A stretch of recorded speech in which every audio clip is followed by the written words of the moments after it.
Hello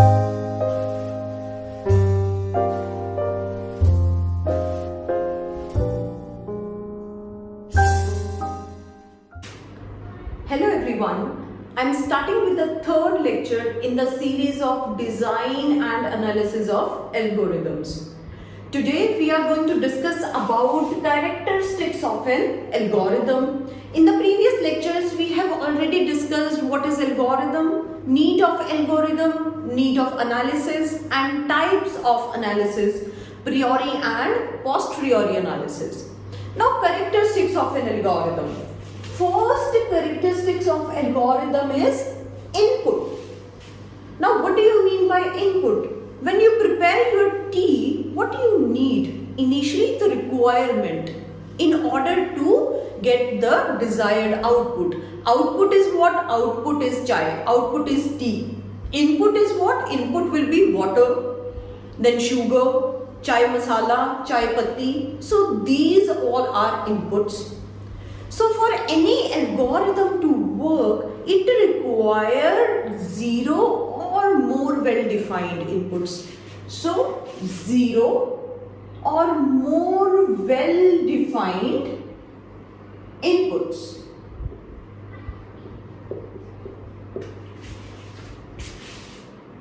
Now again, take some other example. Think about WhatsApp. I think everyone is using WhatsApp right now.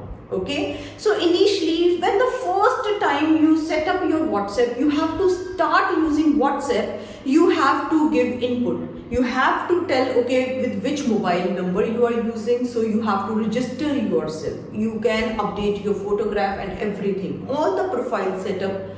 Initially your WhatsApp require more well-defined, more than 1 or more than 0 well-defined input. But once you do setup, now whenever you open your WhatsApp, always your chat screen or your main screen will be there. You don't need to input your mobile number or your username or password every time. So for any algorithm to work, it always requires either 0, no need to input, or more than that. Okay, very small example. Supposingly you want to print a simple message, hello world. It's just an output. You don't need to input anything. So that is what input is. Second important characteristics is output. Now every algorithm must generate at least one output. Okay, so output is must. So it must generate at least one output. If my program or whatever I am doing, it is not giving me any final output, then what is the benefit of doing that? Okay, so at the end we definitely want some result. So preparing tea, at the end if chai will never get prepared, if tea will never get prepared, so what we are doing? We are doing nothing. Okay, so input, then that input get processed. After you get an output. So every algorithm must generate at least one output. Next important characteristics, that is third one, is unambiguous. Now what is the meaning of ambiguity? Ambiguous means when any statement have more than one meaning. Example, I said I want to travel. Kindly tell me the shortest path. I might ask to some person, okay, I am driving somewhere and I ask, okay, I want to travel, tell me the shortest path. What is the instant reaction of that person? Person will say, where you want to travel.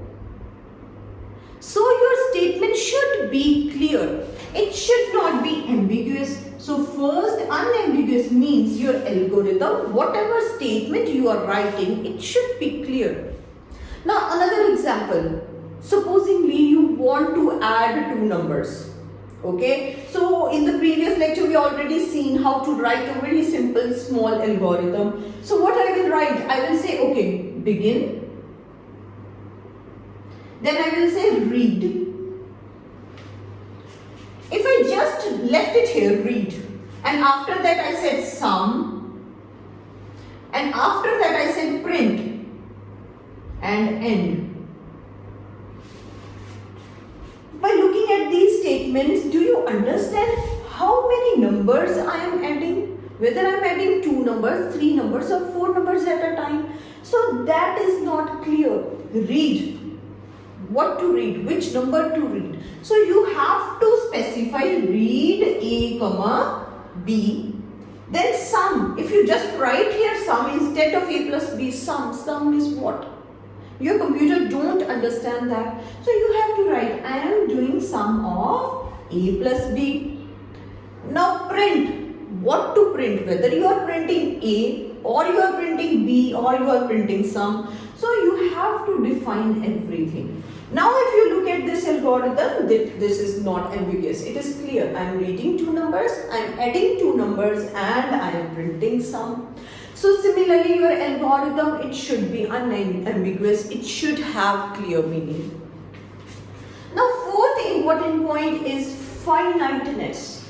Now finiteness, in the first lecture we said, okay, preparing tea, it is just like an algorithm. It takes almost like 5 finite steps.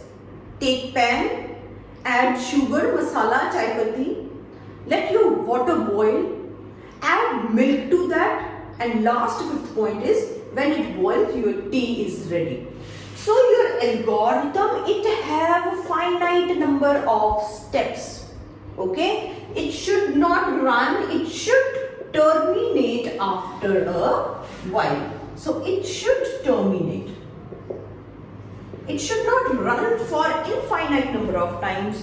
So if you look at this program, it is just simple. Only 3 statements are there. 3. To add 3 numbers and to print. Okay, to add 2 numbers and to print the sum of those. So the number of steps are, there are 3 finite steps for this one. 5th one is independent. Independent means algorithm, we write it in English type of language. So your algorithm, it is independent of language. So your algorithm, it is language independent. It is platform independent also. If you are running it on any operating system, that does not affect. It does not require a particular kind of compiler. Okay, so algorithm, it is independent in nature. And the last one, that is 6th one, that is effectiveness. Now effectiveness means that for the desired output, you should perform only required steps. You are not performing anything unnecessary, okay? Or you are not writing any bad logic. So that is what effectiveness is. Now in this case, okay, we said sum of 2 numbers. So I said read A, B, C. Sum A plus B. Print sum. Now what is the problem with this code? What is the problem with this algorithm? I have declared C which I haven't used anywhere. So this is not effective. So you should not use any unnecessary statement in your algorithm. You should only write those statements that you require.